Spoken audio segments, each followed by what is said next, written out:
time in my life, an invite from TEDx would have been a dream come true.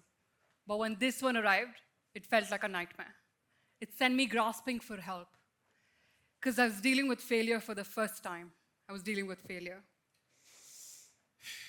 The first 9 years of my adult life were a fairy tale of daring to dream and finding the grace for those dreams to come true.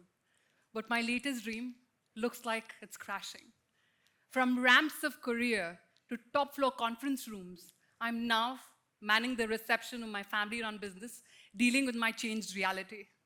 Talking about ideas worth spreading when your latest idea has failed makes me feel naked. But here I am, wanting to be honest with myself and you, because honesty with the self is how authenticity is born. Honesty with another is how we build trust. Honesty with the world is how we live with integrity. I was 19 at the last leg of my national beauty pageant, just having heard that I wasn't pretty enough to win pageants and being rejected multiple times at national beauty pageant had just done enough to inflict self-doubt. That when I stood among women with far more experience, exposure, resources, and support for the first time, I caught myself wishing ill for others. I did not recognize this version of myself, this resentment, just insecurity. Overwhelmed, I left my dinner table and went up to my room and cried. Cried not because I was afraid of losing, but I was afraid of losing myself. That night, I decided to be radically honest with myself, so I took down a sheet of paper and I wrote down objectives and qualities I was going to stand by even if I didn't win. Values I was going to carry even if I didn't walk away with the crown. That next night, when the question that was asked at the final pageant was, what is my I am quotient? I looked down and I thought of the night that I'd reflected and I said, I am energy. I am light. I am kindness, yet pride. The studio went up in a roar of applause. And I truly believe I won that day not because of perfection, but because I chose to be honest with myself. I experienced success really early on in life, and early success can be dangerous because it teaches you that if it happened once, it'll happen again. If you try hard enough, you will be immune to failure.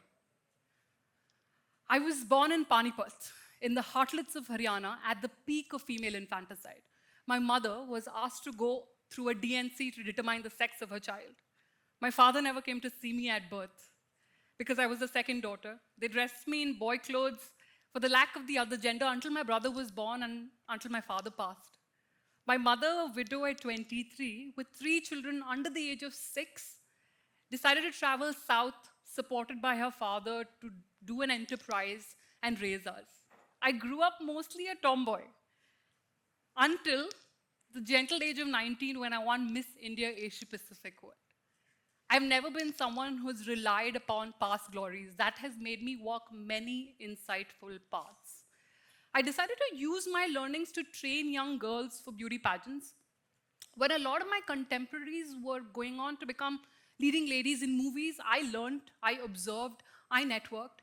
And as I was exploring paths and roles, I was curating an event for a Michelin star restaurant when I first acquainted the president of LVMH Southeast Asia. He presented an opportunity to work with the largest consumer-focused private equity firm in the world, and I thought I had struck gold. I stuck onto it like my life depended on it. Preempting my move to Singapore, I gave up my sea-face apartment in Bombay as the HR navigated my employment pass. I moved down south to my family to spend the last couple of months with them. That stint launched me into the corporate world. From there, I went on to working for luxury real estate, selling homes worth over 100 crores, and then a technology startup. By the age of 28, I had interacted with thousands of individuals, from bellboys to billionaires, deepening my fascination for people. What we fear, what we desire, what we believe about ourselves, and how what we believe about ourselves slowly shapes our destiny. I became a student again of human behavior. I worked with athletes, helping them drop seconds of their best-held records to get them a position on podium. I worked with entrepreneurs on their leadership style, leading to a peak in revenue. I worked with other high performers, letting them achieve goals they had only once imagined possible. And then my first teenage client walked in. Something clicked.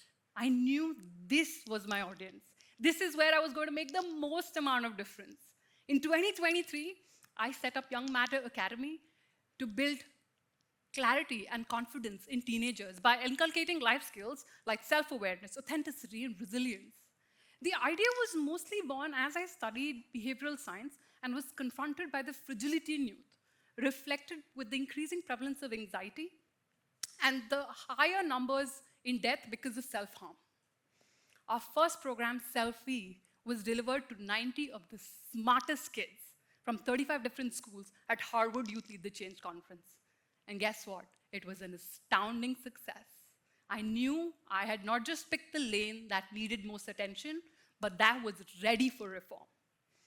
3 years since, we've impacted over 1,200 young people. Yet, an entire year, we clocked no revenue. Yeah. Not because the problem isn't real, because the system we are born in is fueled by fear. Fear of failing, fear of falling, fear of picking paths that are not guaranteed.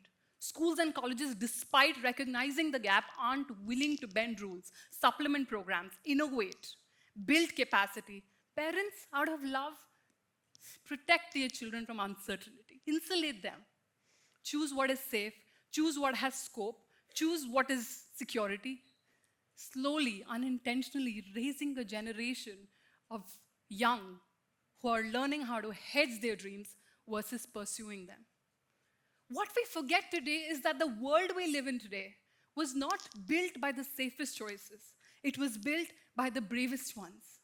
Humanity has always depended on misfits, rebels, mavericks, the ones who understood rules well enough to bend them.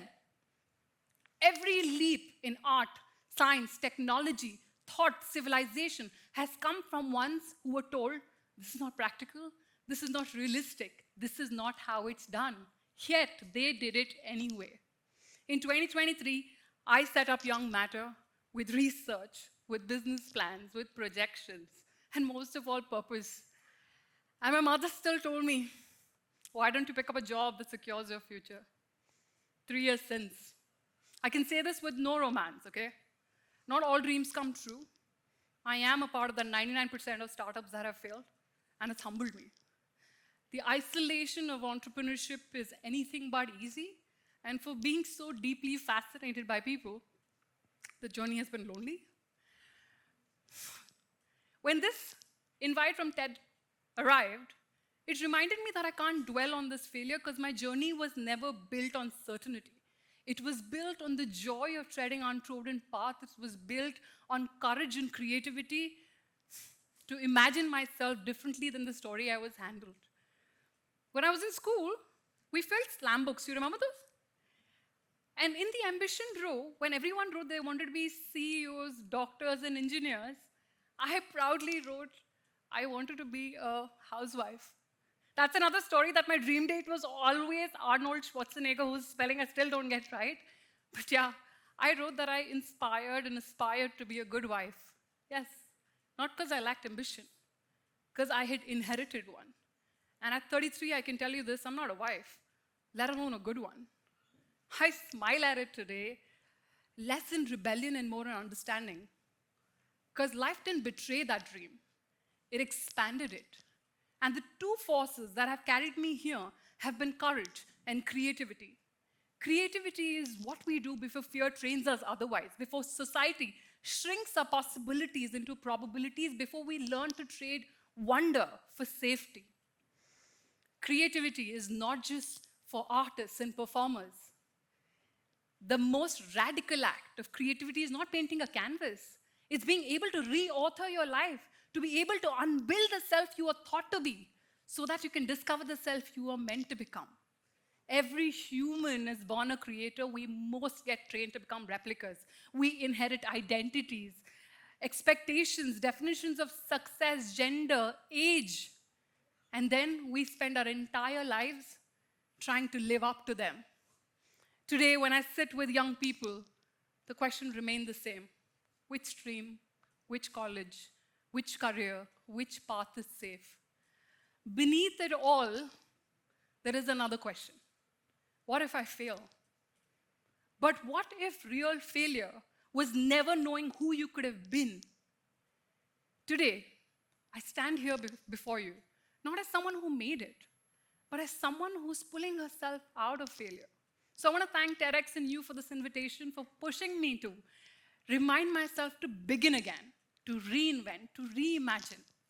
So this message is for me as much for myself as for you. That always pick courage over comfort. Because every leap humanity has had was once someone's unreasonable dream. An unreasonable dream required creativity before it acquired confidence. So if you are at a crossroad in a career you didn't pick, or in a relationship that you settled for, or in a life that looks right but feels small, I need you to ask yourself one question. When did fear teach me to stop imagining? And what would it look like to be creative again? Not with my hands, but with your life. Because the moment you start reimagining yourself differently, you've started unleashing your human potential. Thank you.